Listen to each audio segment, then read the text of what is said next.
Hocam çok sevdiğiniz imamlık vazifesini icra edemiyorsunuz. Bundan dolayı üzgün müsünüz? İlk günlerde çok üzüldüm.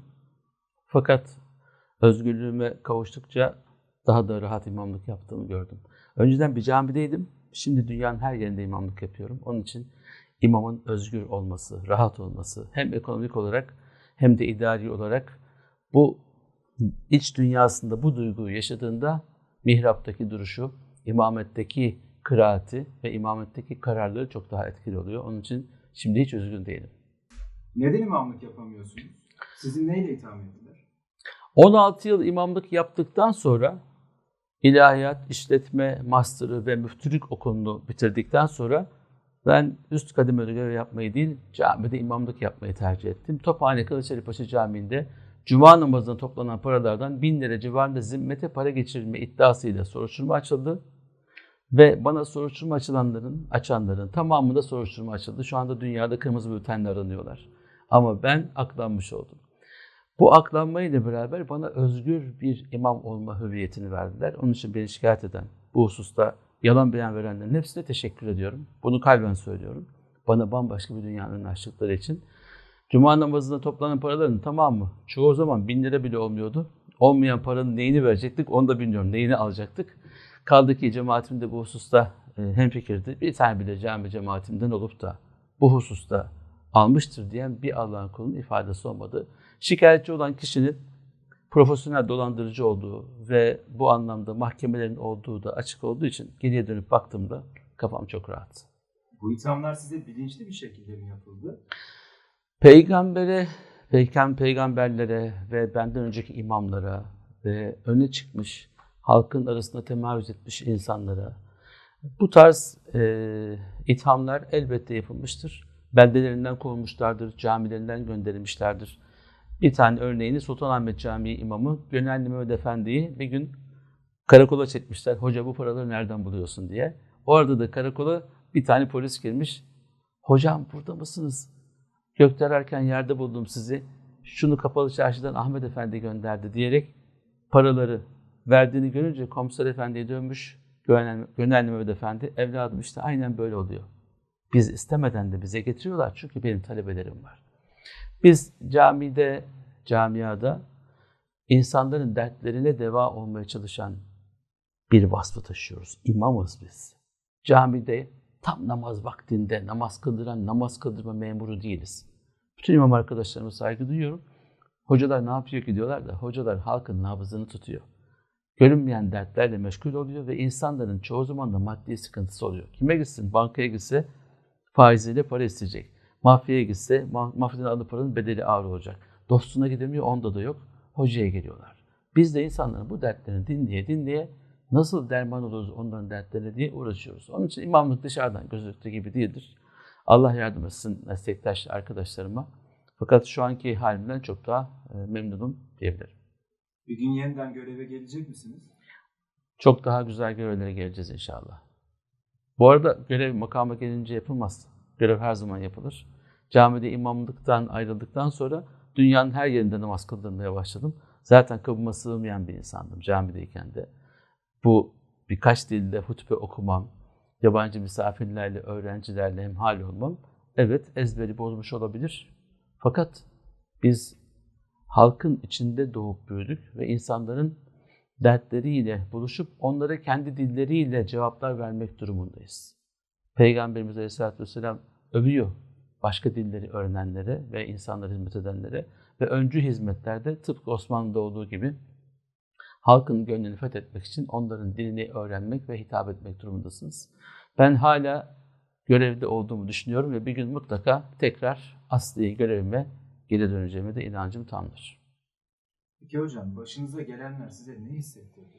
Peygamberlerin çektiği sıkıntıların ne kadar yıkıcı, üzücü, ezici olduğunu, Allah adına bir şeyler yaparken kullar tarafından saldırıya uğramak çok acayip bir şey. Yani kazancınız, manevi boyutunuz. Çünkü peygamberler diyor ki Estağfirullah ve mâ es'eleküm aleyhi min ecr. Ben sizden hiçbir şey istemiyorum. Ücret, ecir, mükafat, ödül, hediye beklemiyorum. İn ecriye illa ala rabbil alemin. Benim mükafatımı ancak alemlerin Rabbi olan Allah verir. Biz camideki görevimizi ay sonundaki bankamatikten alacağımız maaşa göre yapmadık. Ve maaşımızdan daha fazlasını harcayarak camide çalıştık. Allah ve melekleri şahittir. Onun için her ne kadar hüzünlü olsa da bu işi yapanlar hüzünlü insanlardır. Garip insanlardır. Peygamberimiz gariplere müjdeler olsun diyor. Biz bile bile bu cübbeyi üzerimize giydik.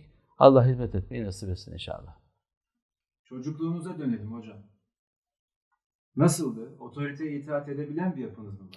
Otorite aklı başında doğru fikirleri ve doğru icraatı emrediyorsa, babam dahi olsa uyumaktan zevk duyarım. Ama imamlığını, önderliğini, başkanlığını yapamıyorsa, şöyle örnek vereyim. Daha 8-9 yaşlarındayken Sultanahmet Camii'nde müezzin mahfilinde okuyan kişinin güzel okuyamadığını gördüğümde müezzin mahfiline çıkıp ben müezzinlik yapabilir miyim diyerek o adamın, cami müezzini kastetmiyorum, müstahdem, meraklı ama okuyamıyor. Ve ben ondan daha iyi okuyacağımı düşündüğüm için müsaade isteyip müezzinliği elime alıyordum. Eğer bu otoriteye itaat etmemekse evet, o yönüm var. Mesela Kılıçdaroğlu Camii'nde alttan ısıtma doğalgaz 4 milyar TL, bugünün parasıyla 4000 TL her ay bize doğalgaz parası geliyordu. Ben bunu iptal ettim. Elektrikli sisteme dönüştürdüm. Müftü yapma dedi. Yaptım. Ama aylık giderimiz 400 TL'ye düştü. Biz cemaatten cuma günü para dilenme memuru muyuz? İnsanlar cumadan cumaya camiye geliyor. Geldin ver parayı. Parayla namaz kıldırmak durumunda mıyız insanlara? Niye bu ruhu yaşatalım dedim. Orada müftüyü dinlemedim. Ama sabah namazında camide program mı yapılır? Onun müsaadesini önce almadık. Cemaat kalabalıklaştı. Sonra izni aldık. Tüm dünyada olduğu gibi pazar oluşur. İzinler öyle oluşur. Bunlar otoriteye itaat etmemekse tabii en güzeli ve vel azizül hakim sadakallahu azim el Fatiha, cemaati gönder. Bu çok kolay. Ama vazifemiz cemaate namaz kıldırıp ondan sonra hiç anlamadığı bir dilde Fatiha deyip kapatıp namaza geliyor. Allahu Ekber. Sadakallahu azim. Arapça, hiç Türkçe bir şey yok. Hiçbir şey anlamadı cemaat. Eğilip kalktılar. Ya anlayacağı dilden bir sohbet et, bir konuş, bir şey izah et. Efendim biz bunu yaparsak şimdi soruşturma geçiririz. Ya korkuyorsa niye bu görevi aldın? Onun için biz bu görevi korkusuzca yapmaya çalıştık.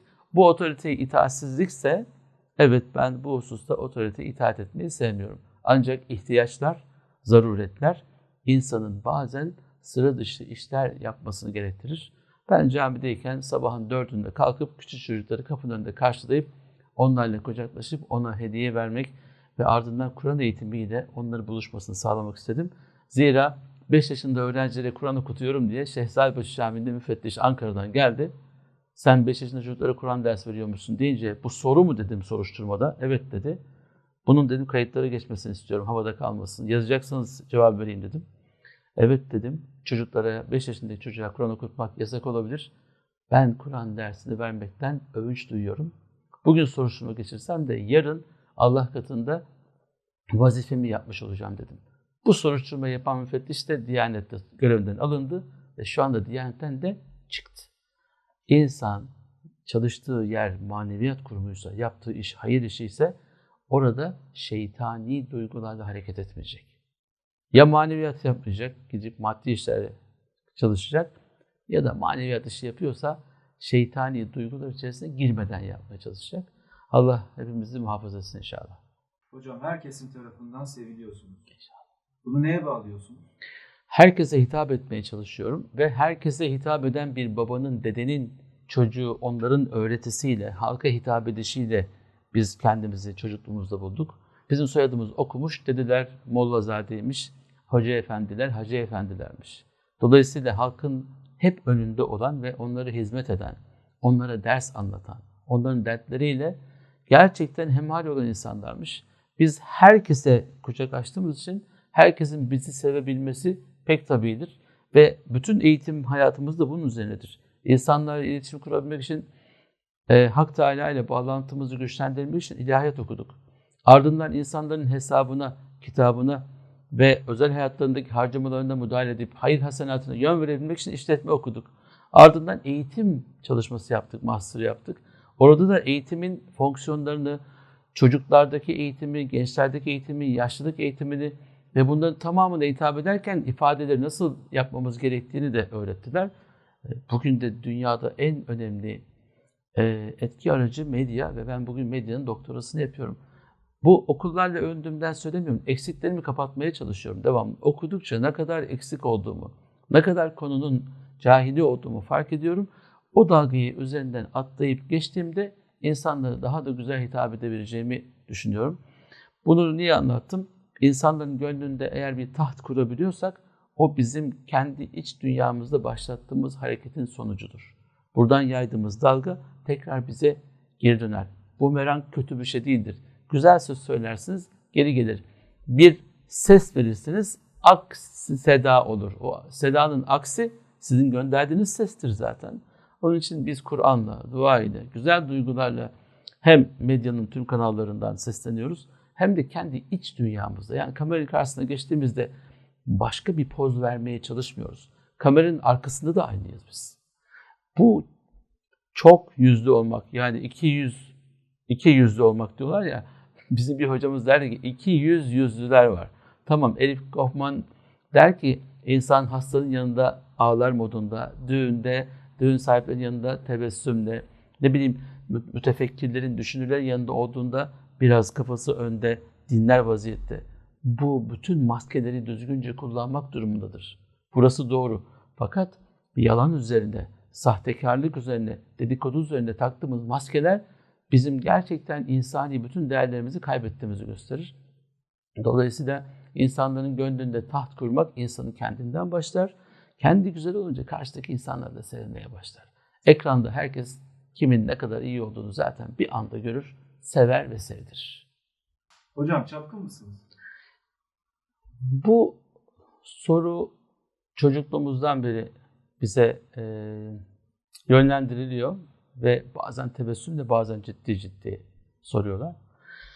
Fakat Abdurrahman Gürses Hoca vardı. İstanbul'daki, Türkiye'deki birçok kıymetli hocanın hocası, Allah rahmet eylesin. Bir gün yolda giderken arabayla Haseki Eğitim Merkezi'ne bir hocamızı görüyor. Yanında bir durakta bir bayan hocaya bir şey sorurken görünce hoca arabayı durdurtuyor.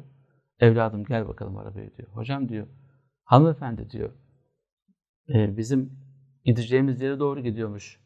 Lütfeder misiniz, müsaade eder misiniz bizle beraber gelsin diyor. Biniyor arabaya. Hocamız o sorunca İstanbul hanımefendisiyle konuşuyor. Araç resmi araç bu arada. Yolda gidiyor, hanımefendiyi bırakıyorlar. Hoca ile devam ediyorlar.